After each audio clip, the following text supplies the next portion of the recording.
I was 12 when I had my first cigarette.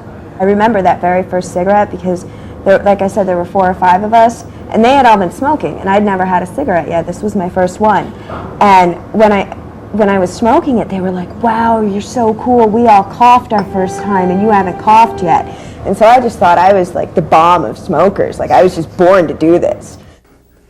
The first feeling I got from it was, well, I belonged. The older young people are smoking, and so I'm going to smoke too, you know, this kind of thing. I probably stole my first cigarette from my father at the age of 10 or 11. But that wasn't doing it every day. I mean, I didn't like the taste of his Turkish cigarettes, Turkish tobacco cigarettes. They didn't taste good. I saw every male around, most males, when I was a little boy, was smoking. You know, it's a group thing. I'm afraid it starts. But it's not a group thing that stops it. 22. That's what I learned. I was in a restaurant when we were, and then everybody smoked there though. There was my husband's 2 best friends, and me and another couple girls. Well, we were all sitting there, and I thought I will take one too, the same as the rest of them. The crowd, we were running with it, like my husband and his soldiers there. We all smoked, and then you do the same thing. But when you were the crowd and everybody smokes, you try it. My first cigarette was, I think at age 12, maybe 13. My first cigarette was actually with my best friend at the time. He and his he and his real father and I went camping. I remember waking up early in the morning and his car was parked right outside, and Scott was like, come on. And I'm like, okay. So we went into the car, and he picked up a few cigarette butts that were already smoked in the ashtray. And he lit one up and started smoking it. And, you know, I was looking at him, I'm like, wow, you're bad. I'm like, look at that, you know. And so I tried it, and it was the kind of like a sweet, minty taste. And I was like, wow, this isn't as bad as everyone says it is. You know, it doesn't hurt, I'm not coughing. Oh, well, I guess I was 6 or 7 years old. I had observed my parents smoking, and I thought it was the grown-up thing to do, and I didn't see why I couldn't do it. And I tried it, and I hated it. It was just awful. I don't even think I inhaled. I think I just puffed on the cigarette, and the taste was simply dreadful, and I didn't understand why in the world they did this for fun. But then my little friends and I, as sub-teenagers, would steal our parents' cigarettes, and we would hide out and smoke together in our secret society.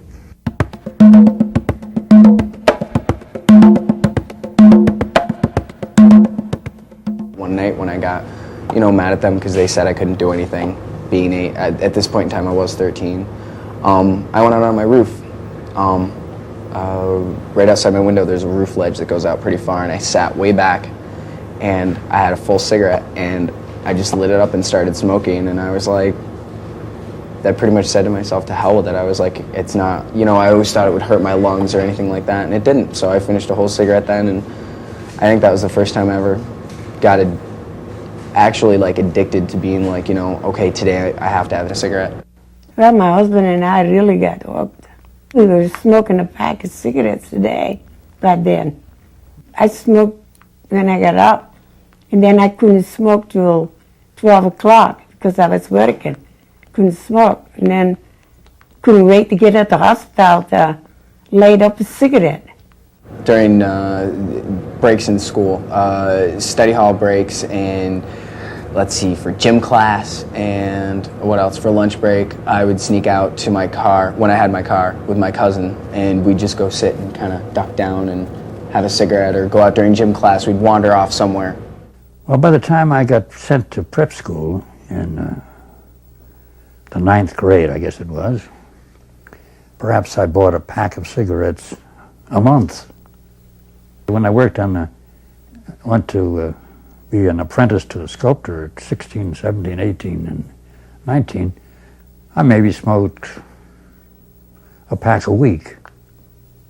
That was about it. I mean, it was sort of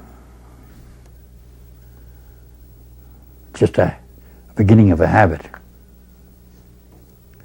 I mean, it was. Then real smoking began in the Army at 20. You know, the K rations came with a little box of 4 cigarettes and a half of a book of matches.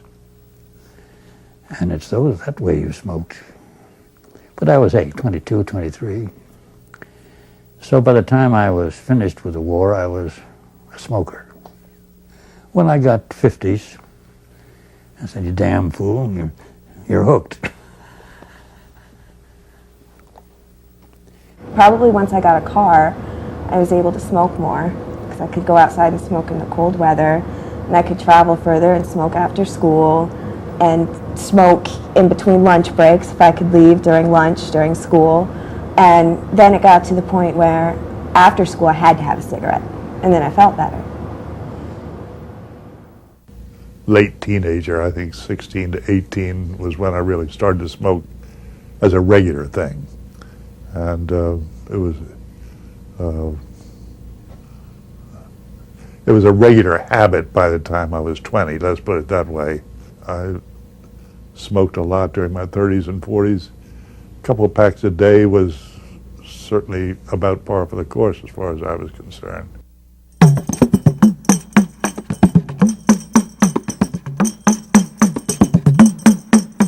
I noticed that I smoke more when I'm stressed. I don't know why. I don't know if it's sort of a comfort thing, you know, like I'm used to doing it, it makes me feel better, it brings me back to reality. I don't know what it is. But when I'm very stressed, I'll smoke more. I feel like, okay, I've had a cigarette, I can focus now. I found it made me more alert. And I guess that's what they're there for. Because on the front line, you didn't have 8 hours sleep and then went to your 9-hour day job, or whatever it was. You slept like an animal, 5 or 10 minutes here. Careful when to light a cigarette. Couldn't do it in the dark. You had to keep it very well covered, so you're not smoking much at night. I mean, that kind of thing. But when you did get to smoke, it was I think both. At first relaxed, and then you were more alert. Most of my work is at a desk. I got very nervous about my work, and the cigarette calmed my nerves. It really was a calmer for me, and that, to that extent, it was good for me, not bad for me. It made me feel better and calmed me down, and gave me something to do with my nervous hands and all of that stuff. I know I smoke a lot when I'm bored too. If I'm sitting around the house watching a movie or I've got a day off, if I'm bored, I've always got a cigarette in my mouth. It keeps, I mean, it's this.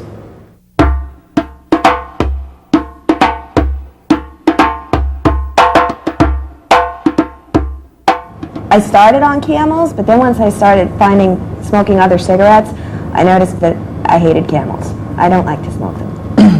I started on Salem's. I smoked Parliaments for a while. Those aren't I too liked bad. them. I didn't like the way they tasted, but I liked the filter. They have a recessed filter, the cardboard filter, so it's actually like a little hole in the filter, and I just thought that it was really neat.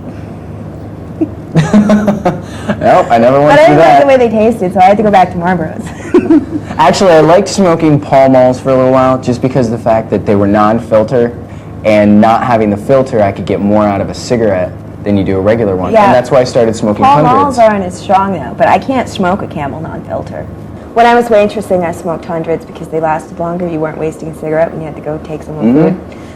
I know when I'm waiting tables, you are working down at the corner. When I was living at home, I'd smoke hundreds because you. It's a funny sort of a thing. Smoking is a pleasure. There is no question about that.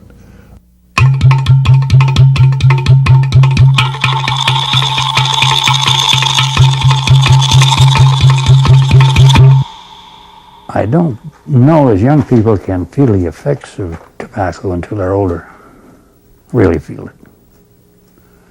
There was a young student of mine in the school we started, he's now 40 something or other, and he quit smoking 3 or 4 years ago because I told him, I said, hey, I'm beginning to use this kind of stuff. And he said, well, I can't run with my dog anymore. And I said, well, you better slow down a little bit in smoking. And I never really felt like it affected me until I went to college. And then I wasn't doing as many sports, I wasn't as active, and I remember my first summer coming home from college, I tried to climb like Baxter Mountain or something, and I was out of breath like the third step up the mountain. I don't think I could play soccer. I know I couldn't play soccer as well. Yeah, it's getting winded a lot easier. Coughing more. I have had coughing spells that came on without any warning, and where I sort of semi-choked as a result of those coughing spells. It was a shock to be told that I had emphysema, although it was not a surprise. This is a disease that is very, very frustrating because I feel physically able to do almost anything. I feel as if I could run a race, and I know I could, and I know my arms, my legs can do it. It's just that my breath can't do it. I guess that was also a clue to me as to something being wrong when I found that I couldn't walk 2 or 3 blocks along the road without having to stop and rest. Now I can't walk 20 feet without stopping to rest. Well, I was having difficulty when I was doing something then. You gasping for air, even with oxygen. I was gasping. After I go out to do some lawn mowing, I found myself panting. I said, this is new. I put it down to the heat of the day and everything else, so I'll do it when it's cooler. So I'd wait for a cloudy day and it would be better. Thinking foolishly, looking back on it, the weather had to do with it. These are rationalizations, I mean, you know. But now I need that concentrator. I have stopped smoking, but I now need this for the rest of my life. I mean, this is, yeah, I call this Lulu. This is my companion. Well, as my son said to me, well, look at it this way, Pop. He didn't grin, he just merely said, look at it this way. It took 75 years to get you on a leash. Yeah, this is a leash. I have to be away from people who have colds. I catch them very, very easily. And a cold for me is like pneumonia for anybody else. I mean, a cold is a very, very serious ailment. If you get a cold, you're deadly sick. That's an awful thing when you can't breathe. This will kill me. I know it will, and it's that's a frightening thought. I'm not sure that I want to die gagging to death.